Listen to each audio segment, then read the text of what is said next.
Well, I'm not sure if we're live or not. Internet's a little wonky. We'll pretend we're live. Hi, everybody. Welcome back. RVAsec 2022, Chuck Harold, SecurityGuy.com. My next guest, what's your name, sir? James Traxel. And name your company.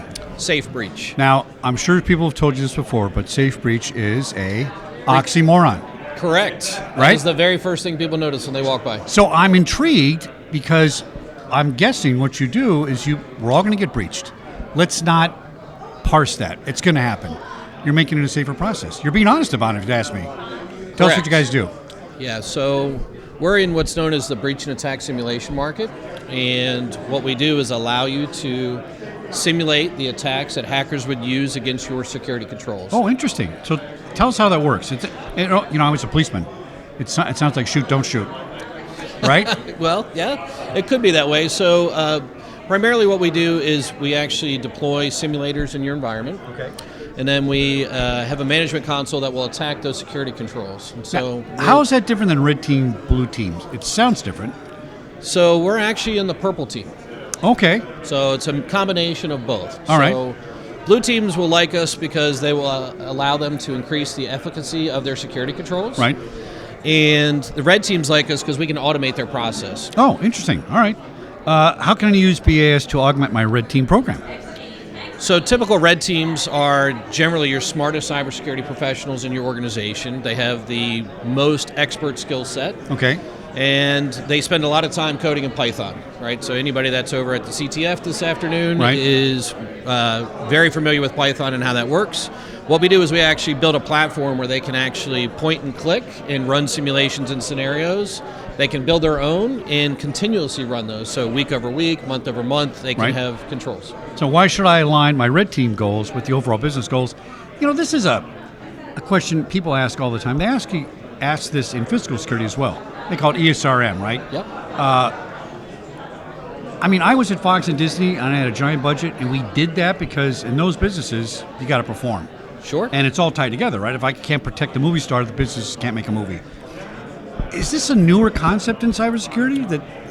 This is. So we started 8 years ago. Yeah. So we kind of came up with a concept between a CISO and an ethical hacker, trying to solve two problems. So an ethical hacker got tired of all the repetitive processes he had to perform, and the CISO got tired of trying to answer the question, hey, why did you spend $1 million on security last year? Do you actually know if it's effective? Right. That's right. And so we built this tool to allow them to show that it is effective. So you're showing return on investment. Exactly. And that's what we never get, because when I used to go apply for my budget, I had a $25 million budget. And I put in the CFO meeting, we sit down, he'd say, can you guarantee me if I give you more money for your security budget that we won't get, when I say breached, it's physical, right? Sure. Bad guys, stalkers. And I go, no, I can't guarantee that. Well, then cut your budget. And 1 year they cut it 50%. And guess what? Not much happened, right? You can't prove a negative that didn't happen, right? True. So this is a way I'm hearing to create value for the C-suite so they understand it at the C-suite level. And C-suite people, they're all about risk. Of course. They invest in business, but risk is to make money. Correct. And they view us in security as risk to lose money. Potentially correct. Right. So tell me how we're going to translate what you're doing into, not only you're losing money, you're not a profit center exactly, but you're not going to be out of business, because that can do they understand that, by the way, that you can be out of business now with a serious breach? The cloud companies do, the traditional companies do not. Still. What, they think they're just going to put their backup iOmega drive in there and they're going to refresh it and they're going to be up and running? What do they think? Sadly, most people will actually pay the ransomware these days because it's a simple business decision. It's going to cost me $4 million to remediate or $4 million to get out of the ransomware, and I can get out of there potentially quicker. So the problem is, it used to be when I was a cop that there was this honor among thieves, right? And bad guys had a code, and there's honesty in bad guys. It's true. You know what? If the guy says, pay me $1 million, I give you your data back, they're not doing that now. Now they're being dishonest. And they're getting double extorted. And they're double extorted, or triple even, right? And you can't trust it. So that's why it's imperative that we have things like you're building here. You got any good stories? Like during an assessment, like something that happened, the team said, wait a minute, I didn't know that was going on. Yeah, sure. So one of the best examples, of course, that happened recently is we woke up and Russia had decided to attack Ukraine. Right. The very first news story in the Wall Street Journal is, what is my exposure to any Russian threat actor? Right. And so with our platform, they were able to immediately check their posture against those Russian threat actors immediately. Do they have any?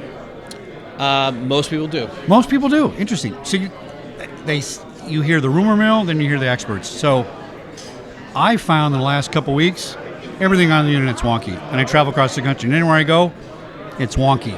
Right? Something's going on. Absolutely. Yeah. And we're keeping everybody at bay, but it's just a dangerous situation. So I'm glad stuff like people like you are on the case, my friend. And love the name SafeBreach. You're going to get breached. There's no doubt about it.